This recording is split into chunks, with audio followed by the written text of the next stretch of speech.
우리 옆에 있는 분들과 한번 인사하겠습니다. 당신은 하나님의 사람이십니다. 예, 하나님의 사람이십니다. 여러분 눈에 그렇게 보이시죠? 감사합니다. 네. 여기 계신 모든 분들이 하나님의 사람이신 줄로 믿습니다. 오늘 주신 말씀을 가지고 그러므로 남을 판단하는 사람아 라는 제목으로 여러분과 말씀 나누기 원합니다. 여러분, 동물에게는 없지만 사람에게는 있는 거, 그게 뭘까요? 모든 동물들에게는 없어요. 그러나 사람에게만 있습니다 하는 게 뭐가 있을까요? 지능은 동물도 있어요. 아시죠? 지능은 동물들도 작지만 있어요. 사람이 조금 더 많을 뿐입니다. 그러나 마음은 오직 사람만 가지고 있는 줄로 믿습니다. 그래서 사실은 성경에는요, 이 마음을 영혼으로 표현하기도 합니다. 그러고 보면 우리는 영혼이 있기 때문에 이 마음이라는 걸 모든 사람이 다 가지고 있는 줄로 압니다. 근데 이런 사람의 마음이요, 그냥 가만히 있질 않아요. 우리 안에서 가만히 있지 않습니다.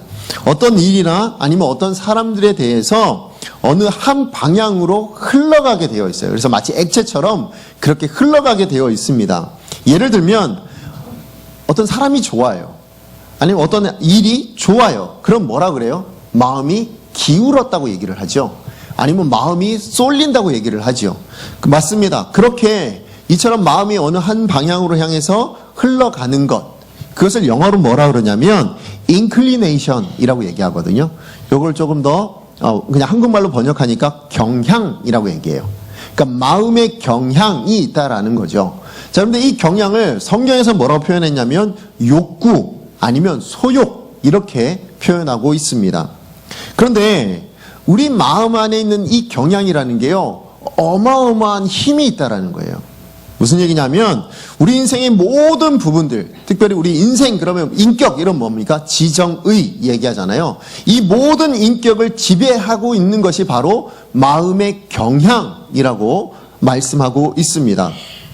그래서 모든 사람들이 저마다 가지고 있는 어떤 지식이라든지 감정이라든지 의지를 가지고 하는 모든 행동들은요, 그 사람이 가지고 있는 마음의 경향에 따라서 다 다르게 나타나게 되어 있다는 겁니다. 그런 면에서 마음의 경향이라는 이것은 저는 뭐라고 생각이 됐냐면 기차로 비유할 수 있을 것 같았어요. 여러분, 여기서 부산행 기차를 탔어요. 부산행 기차를 탔으면 그 탄 사람은 전부 다 나중에 어디 도착하게 될까요? 부산에 도착하겠죠. 근데 제가 부산행 기차를 탔어요. 근데 이 부산에 가기가 싫은 거예요. 그냥 제가 서울에 머물고 싶은 거예요.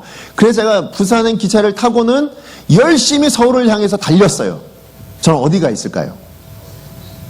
저는 어디가 있습니까? 서울 가 있었을까요? 아니지요. 저는 부산에 가 있습니다. 왜 그렇습니까? 저는 부산에 기차를 타고 있으니까. 아무리 제가 서울 방향으로 달려간다고 한들 저는 결국엔 부산에 갈 수밖에 없어요. 그러니까 제가 서울을 가려면 뭘 해야 되는 겁니까? 부산행 기차에서 내려서 다른 기차로 갈아타지 않는 이상은 제가 서울을 갈 수 있는 방법은 없다라는 것입니다. 결국은 마음의 경향을 따라 지배받는 이 지정의가요, 바로 부산행 기차를 탄 사람들과 같다라는 거예요. 결국은 우리의 지성이나 아니면 우리가 가지고 있는 감정이나 아니면 그런 모든 행동들은요, 마음의 경향이 흘러가는 그 방향으로만 모든 결과들을 만들어내게 되어 있다라는 것입니다. 그런데 성경은 이 사람이 가지고 있는 마음의 경향, 어떤 이 방향은요, 여러 방향을 가지고 있습니다. 수십 가지, 수백 가지입니다. 이렇게 말하지 않고요, 딱 두 가지라고 말을 하고 있습니다. 그것이 갈라디아서 5장 17절에 사도 바울도 이렇게 얘기하는데요. 우리 같이 한번 읽어보겠습니다. 시작.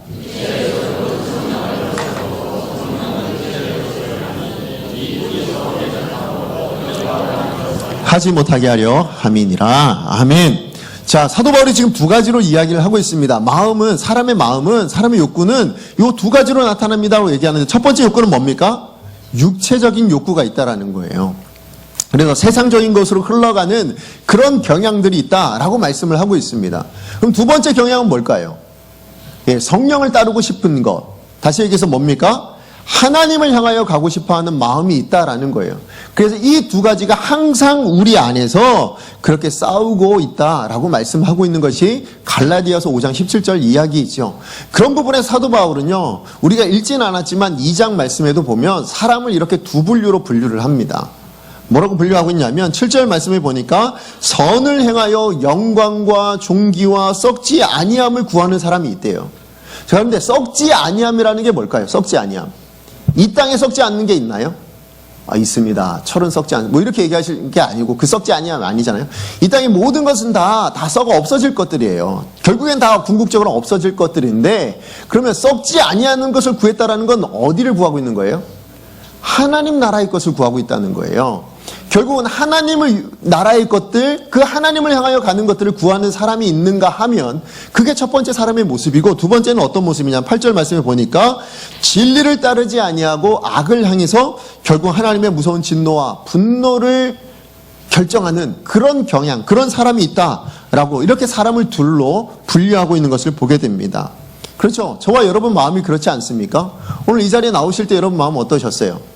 그냥 기쁘고 즐겁게 자원하는 마음으로 이 자리에 나오셨습니까? 아니면 피곤한데 가정의 평화를 위해서 나오신 분들도 계시죠. 예, 그러나 그것조차도 결국은 뭐예요? 하나님께서 이기게 해주신 것인 줄로 믿습니다.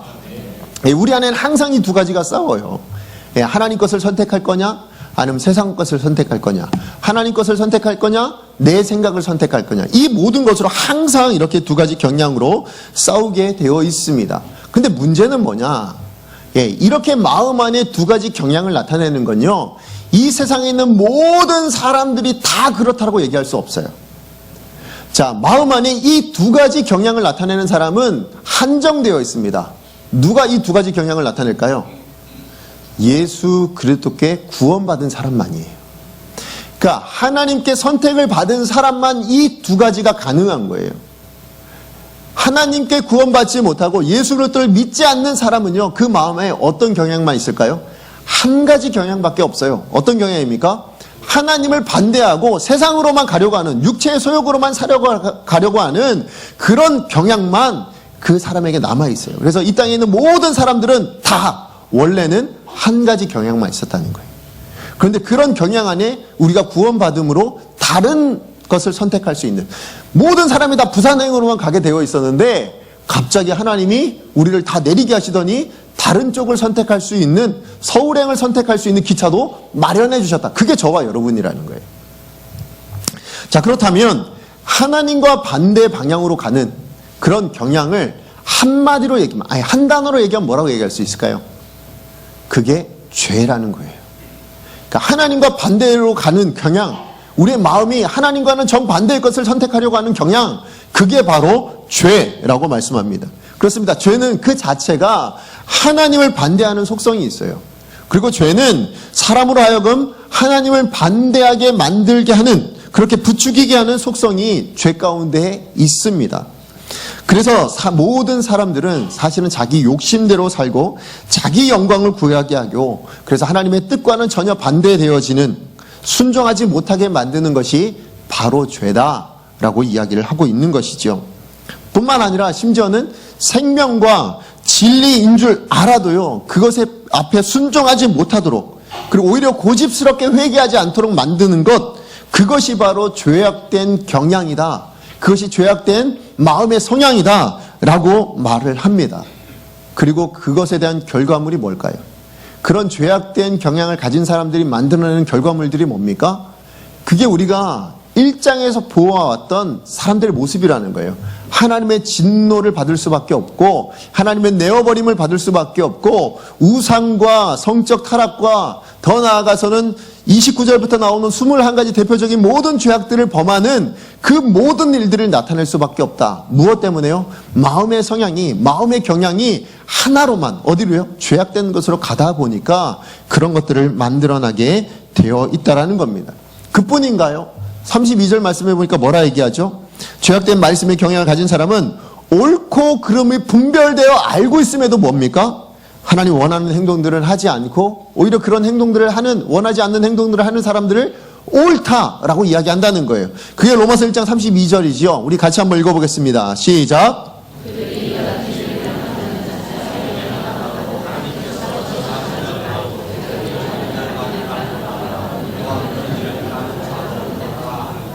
아멘. 맞습니다. 이처럼 사람은요, 마음이 하나님을 떠나서 죄를 향한, 세상을 향하여, 육체를 향하여 그렇게 달려가는 기차와 같게 된다면 어떻게 될까요? 그 기차에 실려 있는 우리의 지식도, 우리의 감정도, 우리의 의지를 통한 행동들도 전부 다 죄악된 목표를 향해서 갈 수밖에 없는 거예요. 그렇기 때문에 우리는 마음이 죄악된 방향으로 기울어지니까 사람이 지식도 악하게 사용해요. 다른 사람을 속이거나 아니면 다른 사람들 이렇게 하죠? 내가 좀 더 좋아지게 하는데 그 지식들을 사용합니다. 감정도 어떻게 해요? 악한 결과물밖에 나오지 않습니다. 행동들은 더 할 나위 없지요. 모두 다 악한 행동들을 하게 되어 있는 겁니다. 이것을 신학적인 용어로 뭐라고 얘기하냐면 전적 타락이라고 얘기하는 거예요. 전적 타락. 무슨 얘기예요? 도무지 악한 것 외에는 다른 것을 만들어낼 줄 아는 것이 하나도 없는 인간. 그런 모습. 그게 전적 타락이라고 말하고 있는 것입니다. 자, 이런 관점에서 보자면, 그렇다면 오늘 본문에 나오고 있는 남을 판단하는 사람, 이 사람은 어떤 마음의 경향을 가지고 있는 사람일까요? 사도 바울은요, 앞선 1장 18절부터 32절까지요, 설명하고 있죠. 하나님의 진노를 받아, 결국은 하나님의 심판에 설 수밖에 없는, 그래서 모든 죄악들을 그렇게 만들어내고 있는 그런 사람들에 대한 이야기를 설명합니다. 그리고 나서 뭐라고 얘기해요? 그리고 나서 2장 1절에 와서는 남을 판단하는 사람아 라고 이야기를 하고 있지요. 자, 그런데 그렇게 이야기하는 이유가 어디 있는가? 오늘 말씀을 보니까요, 그냥 이렇게만 얘기하지 않고 그 남을 판단하는 사람아 라고 얘기하는데 그 앞에 하나의 접속사를 붙여놨어요. 뭐라고 붙여놨습니까? 그러므로 라고 얘기하죠. 그러므로 남을 판단하는 사람아 라고 이야기를 하고 있습니다. 이게 무슨 얘기입니까? 1장 18절부터 32절까지를 통해서 하나님의 진노를 받을 수밖에 없고 하나님 보시기에 옳지 않은 행동을 하는 그 사람들, 그 모습들이 결국 이어져서 뭐라고요? 너희도 그 사람들과 똑같다라는 이야기를 하기 위해서 그러므로 라는 단어를 붙여놨다라는 것입니다. 그렇습니다. 사실 앞에서 1장 18절부터 32절에 보면 수많은 죄악들을 저지르는 사람들에 대한 이야기, 그리고 그것이 얼마나 심각한지 하나님의 진노 아래에 있고 하나님의 내어버리심 가운데 있고 그것을 하나님께서는 사형, 죽는다라고 선언했다라는 것을 통해서 강조하고 있죠. 자, 그런데 그런 사람들을 보고도 뭐해요? 그 사람들을 불쌍히 여기기보다 오히려 그런 사람들을 바라보고 비판하고 판단하고 있는 그 죄가 어떻게 해요? 보통 심각한 게 아니야 라고 말하는 게 오늘 2장 1절을 통해서 이야기하고 있는 사도 바울이 얘기하고 싶은 거예요. 1장만 있는 사람들만 잘못한 게 아니야. 지금 그 사람들을 바라보고 비판하고 정죄하고 판단하고 있는 너희도 굉장히 심각한 죄를 지금 범하고 있는 거야 라는 것을 이야기한다는 것입니다. 그러므로 오늘 저와 여러분은 이 본문을 통해서 오늘 이 땅을 살아가는 우리가 얻어야 될 교훈이 두 가지가 있다고 생각합니다. 이 교훈 두 가지를 살펴보기 원하는데요. 그 첫 번째는 무엇인가 하면 하나님의 말씀은 내게 주신 말씀으로 들어야 한다는 것입니다. 오늘 본문에 나온 남을 판단하는 사람이란 이 말 있잖아요. 이 사람은 어떤 사람들을 지칭하는 걸까요? 제가 이걸 한번 찾아봤어요. 주석서를 찾아보니까 모든 대부분의 학자들은 뭐라고 얘기하냐면 이것은 1장에 있는 18절부터 32절까지는 이방인, 하나님 믿지 않는 이방인들을 지칭하는 거고 2장 1절부터는 유대인에 대한 이야기로 나아간 겁니다. 왜요? 이제 남을 판단하는 게 누가 제일 많이 했어요? 그 당시에 유대인들이 했잖아요. 우리는 선민이고 너희는 이방인이야. 너희는 하나님의 선택을 받지 못했어 라고 이야기를 하는 사람들이다 보니 판단하는 사람 하면 유대인이다. 이렇게 학자들이 거의 모든 분들이 그렇게 얘기를 했습니다. 또 소수의 의견으로 뭐가 있냐면 아니다. 이방인들 이야기를 하고 있는 중이니까 이방인들 중에서도 본인이 선하다라고 생각하는, 그래서 그렇게 해서 판단하는 그런 사람들에 대한 이야기다라고 이야기를 하기도 합니다. 또 어떤 사람은요, 아니야, 유대인과 이방인 전부를 다 통틀어서 그래서 남을 판단하는 사람, 이런 사람을 도덕주의자들이라고 얘기를 하더라고요. 그러니까 그렇게 해서 그 사람들에 대한 이야기다라고 이야기를 하고 있습니다. 그런데 저는 그 본문을 보면서 목회자인 제 입장에서는 어떻게 와닿냐면 정말 그게 유대인이든 아니면 이방인이든 뭐 교회를 다니든 다니지 않든 제가 볼 때는 자기가 죄인이라는 것을 인정하지 않는 사람, 그리고 다른 사람과 비교해서 나는 저 사람보다는 그래도 나아 라고 생각하는 사람, 심지어는 하나님의 말씀을 들으면 그 말씀을 나에게 주신 말씀으로 듣지 않고, 야, 이 말씀은 누가 와서 들었어야 되는데, 이 말씀은 저 사람이 들었어야 되는데, 야, 이 말씀은 내 남편이 아니면 내 아내가, 내 자녀가 들었어야 되는데 라고 생각하고 있는 그 사람들을 대상으로 하는 것이 바로 사도 바울의 이 본문에 남을 판단하는 사람이라는 생각을 하게 되었습니다. 그래서인지 모르겠지만 사도 바울은요, 지금 1장 19절 32절까지의 말씀을 보시면 하나님의 진노를 받아야 되는 사람들을 지적할 때 뭐라고 얘기하고 있을까요? 그 사람들을 부를 때 그들은 이라고 얘기합니다. 그들이라고 표현하거든요. 그러니까 3인칭 복수예요. 그죠? 3인칭 다수로. 여기는 우리는가 아니라, 아니면 너희는 이것도 아니고 그들은 이라고 얘기를 합니다. 저 사람들은, 그들은 이렇게 얘기를 하고 있는데, 그런데 이와 대조적으로는요, 오늘 2장에 와서 뭐라고 얘기하고 있죠? 오늘 말씀 보니까 그들은이 아니 안 나오고 인칭을 바꿔요. 뭐라고 바꾸냐면 너는 이라고 바꿉니다. 내가 라고 바꾸는 것을 보게 됩니다. 그게 1절부터 나오거든요. 우리 같이 한번 1절을 다시 한번 읽어보겠습니다. 시작. 그러므로 남을 판단하는 사람아, 누구를 막론하고 내가 핑계하지 못할 것은 남을 판단하는 것으로 내가 너를 정죄함이니 판단하는 내가 같은 일을 행함이니라. 지금 완전히 바뀐 게 보이시죠? 사도 바울이 인칭을 바꾸면서 굉장히 심각하다라는 것을 강조하고 싶어 하는 것 같아요. 여기 나온 내가 아니면 너라는 이 표현이요, 1절부터 5절까지 말씀을 보면 무려 9번이 나옵니다. 9번 계속 이렇게 해서 내가 아니면 너 이렇게 말하는 이유가 뭐예요? 자기의 기준을 가지고 다른 사람을 판단하는 사람들을 향하여서 지금 내가 전하는 이 하나님의 말씀을 듣고도 그렇게 하지 말고 라는 거예요. 그리고 이 말은 누구로 든 말? 누가 들어야 될 말? 바로 네가, 바로 내가 들어야 될 말이다. 마치 손가락으로 콕콕 집어가면서 너야, 다른 사람이 아니고 너야, 그들이 아니고 너야 라고 이야기하고 싶은 사도 바울의 마음, 그 심정을 강조하고 싶어서 이 인칭을 변화시켜 놨다는 거예요. 결국은 다른 누구가 아니라 누가요? 내가 깨달아야 될 말씀으로 받아라. 너에게 지금 주고 있는 말씀으로, 내가 받아야 될 말씀으로 주셨다는 걸 네가 깨달아라. 이걸 강조하고 싶어서 인칭을 바꿔 놓은 거예요. 그리고 마치 손가락으로 지적하듯이 이렇게 내가 라는 것으로 바꿔 놓았다는 겁니다. 그렇습니다. 사실 많은 사람들이, 특히 많은 성도님들이 종종 실수하는 게 뭡니까?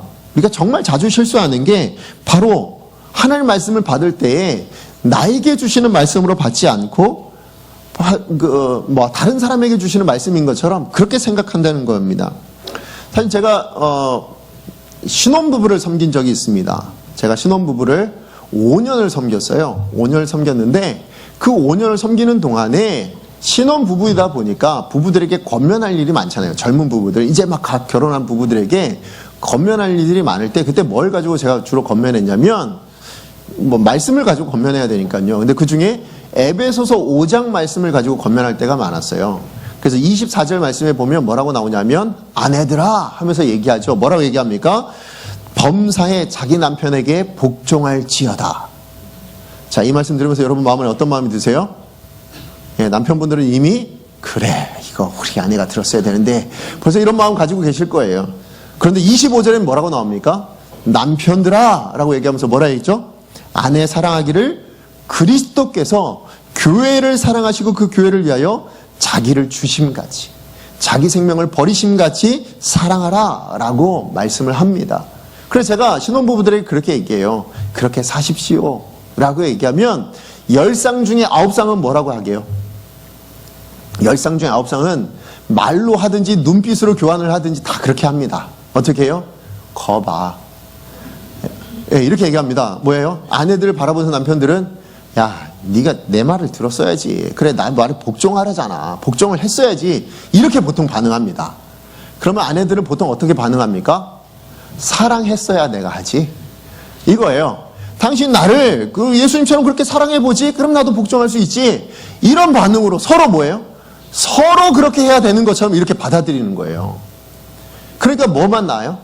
결국은 제가 이렇게 권면은 사랑하라고, 서로 이렇게 사이좋게 지내라고 드린 말씀을 가지고 싸우는 거예요. 네, 이게 그래, 싸움을 하니까 이게 굉장히 당황스럽더라고요. 여러분은 어떠세요? 우리도 그렇지 않습니까? 제가 이 말씀 전했을 때 여러분 마음에 어떤 마음 들었어요? 나는 그 사랑을 받지 못하고 살았는데, 이런 생각을 하다가 우리 아내는 절대 내 말에 복종을 안 하던데 라던가, 이런 생각들이 혹시 이렇게 스쳐 지나가셨다면 똑같은 부류의 사람인 거예요.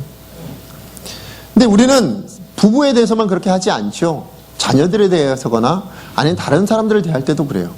어떻게 하나님 말씀을 듣고 믿는 사람이 저렇게 행하지? 어떻게 하나님 말씀 아는 사람이 저렇게 행동을 할 수 있지? 아니, 교회가, 아니 이 한국 교회가 어떻게 이렇게 하나님 말씀을 들은 사람이라 하면서 이렇게 교회가 썩어갈 수 있지? 라는 마음을 가지시고 계신 분들이시라면, 그럼 우리는 그 말씀이 다 누구에게 적용 못하고요? 나에게 적용하지 않고 다른 사람에게 적용을 하고 있다는 겁니다. 근데 이렇게 하는 이유가 뭘까요? 왜 이 말씀을 들으면 우리가 다른 사람들한테 주로 적용이 될까요? 제가 생각해 보니까 그렇더라고요. 무슨 얘기냐면, 저도 저 자신을 돌아보니까 저 자신한테 너무 관대한 거예요. 그러니까 하나님 말씀 듣잖아요. 그러면 저 자신한테는 한없이, 저는 한없이 포용이 되고, 대신에 다른 사람은 어떻게 돼요? 이게 포용이 잘 안 돼요. 관용이 좀 없어요. 엄격해지더라고요. 그러니까 어떻게 됩니까? 나에 대해서는 정말 관용이 큰데, 사랑이 큰데, 다른 사람에 대해서 엄격하게 대하다 보니까 지적이 나오는 거예요. 그러다 보니까 판단이 나오게 되는 거예요. 근데 이런 우리의 성향을 예수님도 아셨던 것 같아요. 그래서 우리 산상수훈 중에 이렇게 말씀하셨습니다. 마태복음 7장 3절에서 5절 말씀입니다. 우리 같이 한번 읽어보겠습니다. 시작. 티는 보고 내 눈 속에 있는 들보는 깨닫지 못하느냐. 보라, 내 눈 속에 들보가 있는데 어찌하여 형제에게 말하기를 나로 내 눈 속에 있는 티를 빼게 하라 하겠느냐. 외식하는 자여, 먼저 내 눈 속에서 들보를 빼어라. 그 후에야 밝히 보고 형제의 눈 속에서 티를 빼리라. 아멘. 우리는요, 뭘 못한다고요? 예수님 보시니까, 야, 네 눈 속에 있는 들보는 왜 못 보니? 라고 말씀한다는 거예요. 야, 너는 어떻게 네 눈 속에, 들보가 뭐예요? 기둥이에요, 기둥. 건설을 할 때요, 우리가 뭐 집을 지을 때 기둥을 들보라 얘기하잖아요. 티는 뭡니까? 요만한 거 있잖아요. 그냥 티, 요만한 거. 기둥과는 비교도 할 수 없는 거죠. 근데 내 눈에 보이는 들보는 가리워질 만큼 우리는 우리 자신에게 뭐예요? 넉넉하게 대합니다. 우리 자신의 들보에 대해서는 아주 아예 보이지 않는 것처럼, 그게 아무 문제가 되지 않는 것처럼 그렇게 봐요. 그런데 다른 사람에 대해서는 뭡니까? 요만한 티도 왜 그렇게 크게 보입니까? 들보는 보이지 않는데 요만한 티는 들보보다 더 크게 보이는 거예요. 그게 우리가 다른 사람을 대할 때의 모습들이라는 겁니다. 자, 그런데 만약에 저는 이런 생각을 해봤어요. 그렇게 하나님 말씀이 우리 가운데 들려졌을 때 그게 어떤 사람에게는 티로 나타날 수 있고 어떤 사람에게 들보로 나타날 수 있는 거예요. 나에게 들보로 보여줄 수 있어요. 내 안에 있는 것이 이게 들보였구나 라는 걸 보여지게 될 수 있잖아요. 근데 그것을 우리는 보지 못해요. 왜요? 하나님 말씀으로 누굴 못 봐요? 나를 안 봐요. 하나님 말씀이 거울이라면 그 거울로 나를 비춰봐야 되는데 누굴 비춰봐요? 자, 봐. 이렇게 하고 있는 거예요. 우리 모두 다 어떻게 하고 있냐면 하나님 말씀을 딱 보잖아요. 자, 봐. 이게 하나님 말씀이야. 지금 네 모습이 이래. 이렇게 하고 있는 거예요. 그러다 보니까 다 뭐예요? 아무도 들보를 못 빼내요. 아무도 티를 못 빼내요. 근데 제 안에 어떤 마음이 들었냐면, 이 하나님의 말씀이란 거울을 가지고 내가 내 눈에 있는 들보를 보고 그걸 다 빼냈다. 이 땅에 있는 모든 하나님 믿는 사람들이 그 하나님의 말씀이 나의 말씀인 줄 알고 그것을 보고 내 눈에 있는, 내 삶에 있는 들보를 다 빼냈다면, 그렇다면 어땠을까요? 이 땅에 티가 있는 사람이 있을까요? 없겠죠. 여러분, 그 어떤 사람의 눈에 티가 보이겠습니까? 보이지 않습니다. 왜요? 우리가 스스로 다 뺐는데요. 이 땅에 있는 모든 그리스도인들이 다 뺐는데요. 그러면 누가 티가 남겠습니까? 우리 사람 안에 티가 남아있다는 이유는 뭐예요? 내가 그 말씀을 가지고 나를 보지 않고 있다. 나를 비춰보지 않고 있다라는 그런 습성이 훨씬 더 크다라는 것을 말씀해주고 있습니다. 그렇습니다. 정말로 하나님 말씀을 보실 때에 그 하나님 말씀이 나를 비춰주는 거울이라는 것을 잃어버리고 내 삶을 위해 주신 것이라는 것을 잃어버리는 사람, 그 사람이 어떤 사람이라고요? 남을 판단하는 사람이 된다라고 말씀을 하고 있는 것입니다. 두 번째 우리가 기억해야 될 것은 무엇이냐면 남을 판단하는 것이 무서운 결과를 낳을 수 있다는 거예요. 오늘 1절 말씀을 보면 남을 판단하는 것으로 어떻게 된다고 말씀하고 있죠? 내가 너를 정죄한다고 말씀하고 있습니다. 그죠? 다시 얘기하면 자기의 판단이 결국은 돌아서 누구한테 다시 온다고요? 나에게 다시 온다라고 말씀하고 있는 거예요. 근데 이게 정말 두려운 건 왜 두렵냐면 내가 다른 사람을 판단할 때는 누가 판단한 거예요? 사람이 사람을 판단한 것으로 온다는 거예요. 그죠? 사람이 사람을 판단한 거예요. 그런데 돌아오는 판단은 누구의 판단일 것 같으세요? 사람의 판단도 있겠지만 누구의 판단이요? 하나님의 판단이 돌아오게 돼 있다는 거예요. 이게 두려운 거예요. 우리가 다른 사람을 판단할 때 그것으로 하나님이 우리를 판단해내고 계실 수 있다는 것 때문에 이것이 두려운 부분이라는 겁니다. 사실은 한번 보세요. 남을 판단하는 사람 하나님께서 어떻게 판단하시는가? 잘 기억해보세요. 우선 판단은 누구의 고유 권한입니까? 사람은 누가 판단하게 되어 있습니까?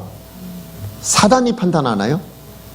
아니죠. 사람이 판단하나요? 아닙니다. 사람은 누가 판단합니까? 오직 하나님만 판단할 수 있는 줄로 믿습니다. 왜요? 우리는 하나님의 사람들, 하나님의 형상이거든요. 하나님의 피조물이고 하나님이 창조하신 사람들입니다. 이거는 여기 있는 사람이나 세상에 있는 사람이나 다 마찬가지예요.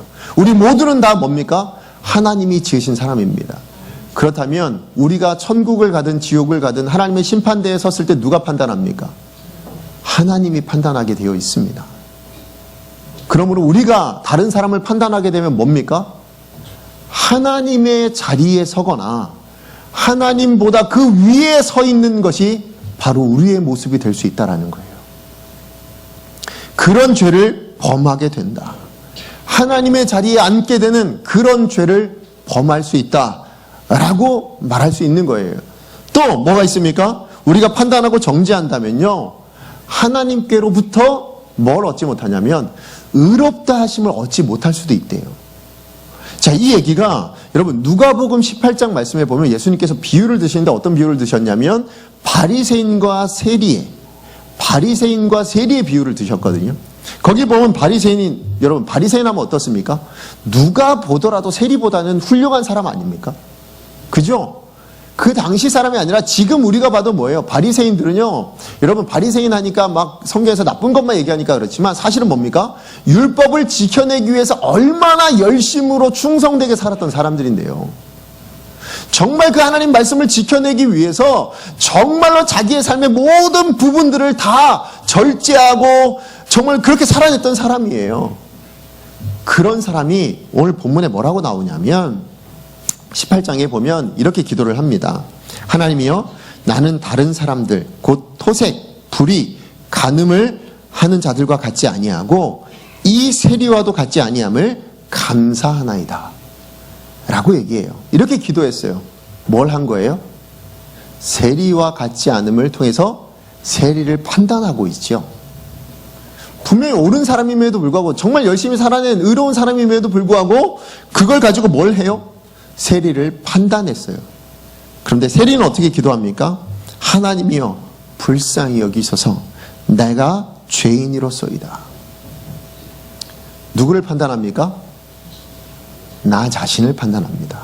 자기 자신을 판단하죠. 자, 그랬더니 예수님께서 뭐라 말씀하셨는가 보십시오. 우리 18장, 누가복음 18장 14절 말씀인데요. 함께 읽어보겠습니다. 시작.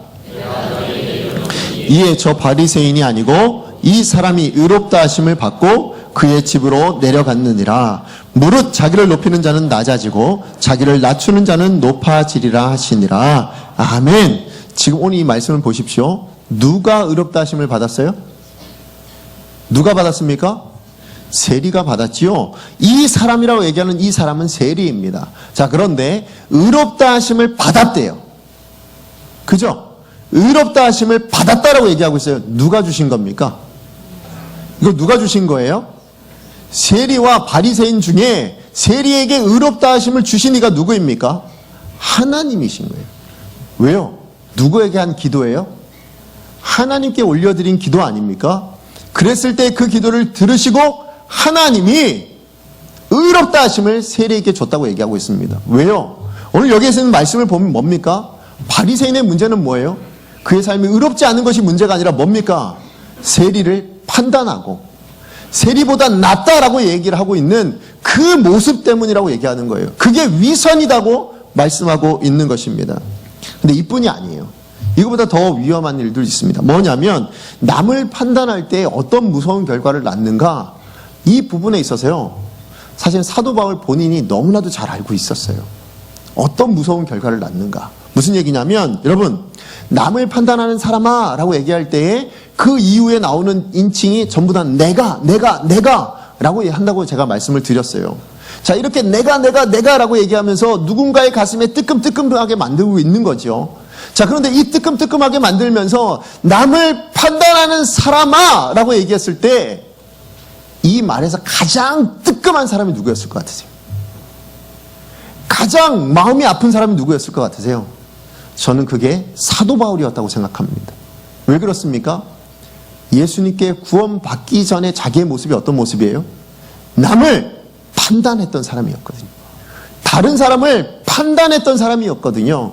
그래서 어떻게 합니까? 그는 율법의 열심이었던, 그도 바리새인이었습니다. 그러나 그 유대인인 하나님의 말씀을 가지고 뭘 했어요? 다른 사람을 판단했어요. 그랬더니 그 판단 때문에 일어난 일이 무엇이에요? 스데반이 죽임을 당했습니다. 스데반뿐만 아니라 더 이후에 뭘 했습니까? 예수 그리스도를 믿는 모든 사람들을 핍박하고 죽이기 위해서 다메섹으로 내려가고 있었다. 결국은 그의 판단으로 말미암아 더 끔찍한 죄악들이 나타나고 만들어지게 되더라는 거예요. 처음엔 판단을 합니다.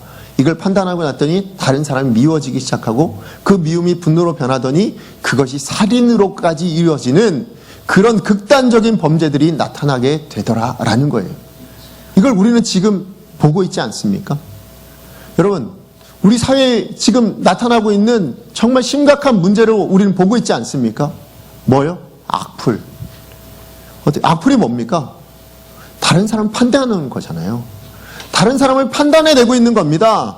그 판단 때문에 뭐예요? 그 악플을 받고 있는 사람이 정말 어떠하든지 간에 그 악플 때문에 상처를 받고 힘들어서 결국 뭐예요?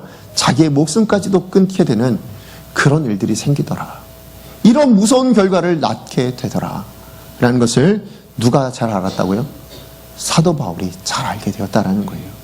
누구보다도 잘 알고 있는 사람이었기 때문에 그래서 말하는 겁니다. 심각하게 2장을 통해서 1절부터 시작해서 남을 판단하는 사람아 라고 이야기를 하면서 내가 이 말은 네가 깊이 들어야 돼. 이 말은 너에게 주는 말이야. 바로 나에게 주는 말씀이야. 그러니까 이거 하면 안 돼. 이거 굉장히 심각한 문제야 라고 경각심을 깨워주고 있었던 것입니다. 말씀의 결론을 맺습니다. 사실 오늘 본문을 준비하면서요, 제가 이 말씀을 묵상하는데 남을 판단하는 사람아 라는 이 말씀이 사실 그 어떤 누구보다도 바로 저 자신을 향해서 주시는 말씀이라는 생각이 너무 많이 들었어요. 사실 너무 많이 회개를 하게 되더라고요. 이번 한 주간 동안에 정말 많이 회개했습니다. 저 자신에 대한 이야기예요. 정말로 제 안에 이 두 마음이 계속해서 싸우더라고요. 제가 목사임에도 불구하고요, 여전히 제 마음 안에 하나님을 향한 마음도 있고 세상을 향한 마음이 있어요. 근데 이 둘이 늘 싸워요.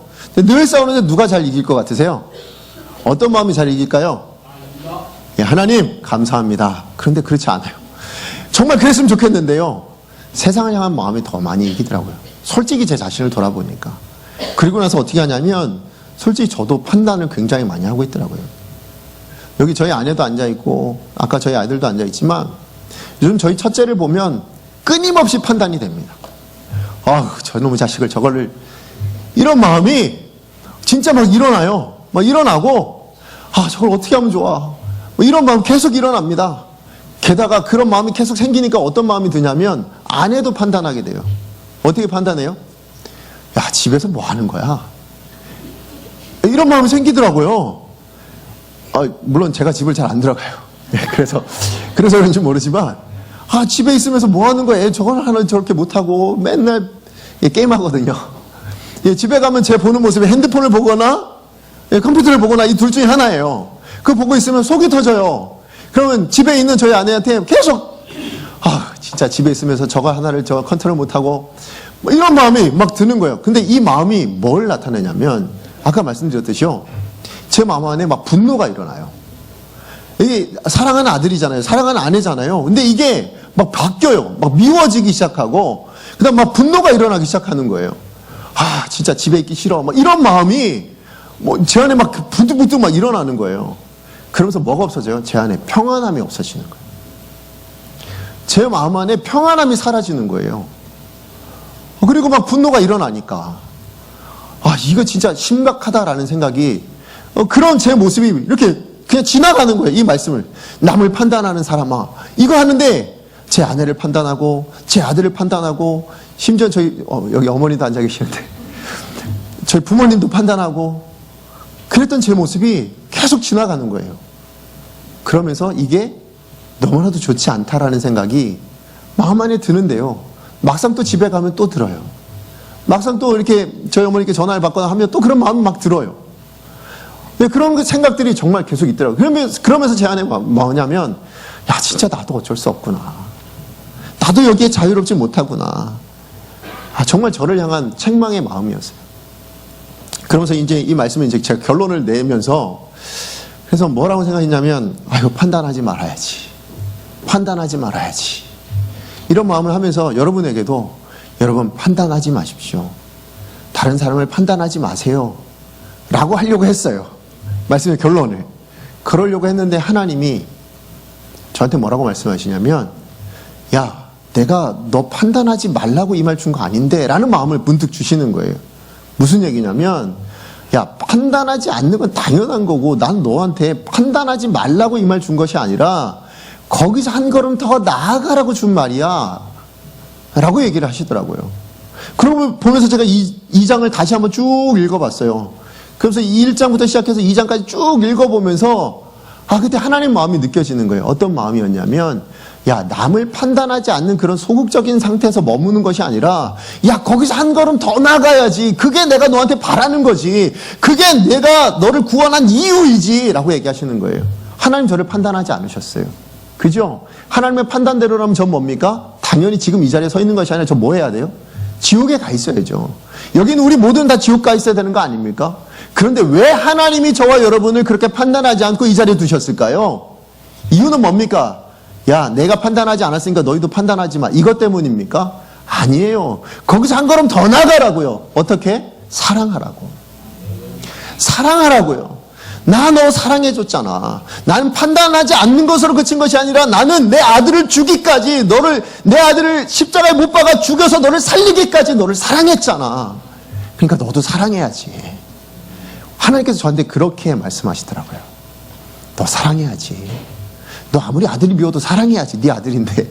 왜? 사랑해야지 아내인데. 사랑해야지 네 부모님인데. 사랑해야지 우리 강성교회 성도님들인데. 그리고 내가 지은 사람들인데. 이 땅에 믿지 않는 모든 사람들도 다 누구예요? 하나님의 작품들인데. 네가 사랑해야지. 거기까지 가야지. 이 말씀을 하시더라고요. 그래서 제가 이 말씀의 결론을 그래 사랑해야지 라는 대로 가야 돼 라고 하는데 그러면서 제가 이제 이 5층에서 이렇게 오르락내리락 했잖아요. 이번 주에 오르락내리락 하는데 보여진 게 있었어요. 그게 뭘 것 같으세요? 씨앗 헌금이 보인 거예요. 씨앗 헌금. 제가 그걸 보면서 우리 강성교회에 대한 감사함이 생겼어요. 제가 이걸 결론을 내려야 되는데 전에 막 하나님 앞에 너무 감사한 마음이 드는 거예요. 무슨 얘기냐면 사실은 남을 판단하는 사람아 라고 얘기할 때 여러분 떳떳하신 분 계십니까 여기? 어떠세요? 우리 강성교회는 떳떳한가요? 뭐 세상 사회만 그렇습니까? 세상 사람만 그래요? 여러분 떳떳하십니까? 어떠세요? 떳떳하십니까? 아마 아무도 없을 거예요. 그죠? 그런데 하나님은요 그렇게 해서 하나님은 강성교회를 그러면 그래서 책망을 하신 게 아니라 여러분, 우리 강성교회가 해온 일이 보인 거예요. 제가 보니까 사실은 지난 주일날 제가 1부 예배 마쳤는데 거기 씨앗 헌금에 한 10몇 명 이렇게 작정하도록 돼 있더라고요. 근데 거기에 한 줄인가 밖에 안 찼어요. 그래서 이거 어떡하지? 이랬는데요. 제가 토요일 날 내려가는데, 이 말씀 묵상하면서 내려가는데 거기 보니까 3분의 2가 채워져 있는 거예요. 3분의 1, 그러니까 한 3분의 1에 한 줄도 채 안 채워져 있었는데요. 토요일 날 보니까 3분의 2가 채워져 있는 거예요. 근데 또 한편으로 제가 어떤 마음이 들었냐면, 이게 올해 한 일인가요? 올해만 한 일이 아니잖아요. 그죠? 강성교회가 형제교회를 세우자고 하면서 지금까지, 그죠? 올해도잖아요. 작년에도 했고, 그전년도에도 했고, 그전년도에도 했고, 계속해서 해오면서 올해도 하는 일이잖아요. 그렇지 않습니까? 우리 이제 3부 예배 끝나면 뭐 합니까? 장학위원회에서요, 우리 학생들에게 장학금을 전달합니다. 그런 일들. 또 우리 화요일 날 되면 뭐예요? 우리 전도팀 나와서 전도합니다. 우리 주변에 있는 이웃을 섬기고 그들을 살리기 위해서 그래 전도하고 있습니다. 이 모든 일들이 다 뭐예요? 하나님 사랑하라고, 아니 이웃을 사랑하라고, 남을 사랑하라고 말씀하시는 이것이 우리 강성교회 이미 하고 있는 일이더라고요. 그래서 얼마나 감사했는지 몰라요. 제가 이 말씀의 결론을 다른 사람을 사랑합시다, 거기까지 가야 된다고 했는데 이미 거기 가 계신 우리 강성교회 성도님들이 보인 거예요. 제가 얼마나 감사하든지. 그래서 다시 한번 권합니다. 여러분, 사랑하십시오. 우리 남을 판단하는 하지 맙시다. 거기서 머무는 인생 되지 않았으면 좋겠습니다. 그건 당연한 거고요. 거기서 어디로 가야 된다고요? 사랑하자고요. 다른 사람을 사랑합시다. 우리 이웃을 사랑합시다. 그걸 위해서는요, 여러분, 배우자를 사랑해주세요. 여러분, 남편 밉지요? 아닌가 봐요. 아내가 미우시죠? 예, 감사합니다. 예, 그렇게 사랑하십시오. 여러분, 자녀가 미우시죠? 아니에요? 감사합니다. 저만 미웠군요. 네. 사랑해 주십시오. 우리 강성교회의 성도님들을 사랑해 주십시오. 그리고 우리 주변에 있는 믿지 않는 영혼들을 사랑해 주십시오. 그들도 하나님 앞에 구원받아야 될 자인 줄로 믿습니다. 그런 믿음이, 그런 사랑이 저와 여러분의 있기를 간절히 축복합니다. 그래서 저 나가시면 이제 씨앗 헌금 또 있어요. 아직 비어진 난이 있거든요. 가득 채워졌으면 좋겠어요. 그리고 쓸 난이 없어서 밑에서 더 이렇게 어떻게 좀 더 쓸 수 없어요 라고 얘기하는 일이 있었으면 좋겠습니다. 그리고 그렇게 물질적인 부분이 아니시라면 여러분, 시간을 들이시는 건 어떨까요? 여러분, 여러분의 삶을 좀 들이시면 어떨까요? 사실은 저희 화요전도 팀원들이 정말 많이 줄었어요. 제가 보니까 제가 처음 11월 달에 왔을 때보다도 정말 많이 줄어 있습니다. 우리 주변의 이웃을 살리기 위해서 우리 이웃 교회도 가서 섬기잖아요. 그것도 정말 열심히 해주세요. 그런데 우리 전도팀도 우리 교회 주변에 있는 영혼들도 살리는 일에 열심을 해주셨으면 좋겠습니다. 그렇게 우리 다른 사람을 살리는 일에 적극적으로 나설 수 있는, 그냥 다른 사람을 비판하지 않고 정죄하지 않고 판단하지 않는 정도가 아니라요, 우리는 거기 넘어서야 돼요. 그러므로 남을 판단하는 사람아, 판단하지 말라가 아니라 뭐요? 사랑이라. 여기까지 나아가시는 우리 강성교회에서 모든 성도님들 다 되시기를 축복합니다.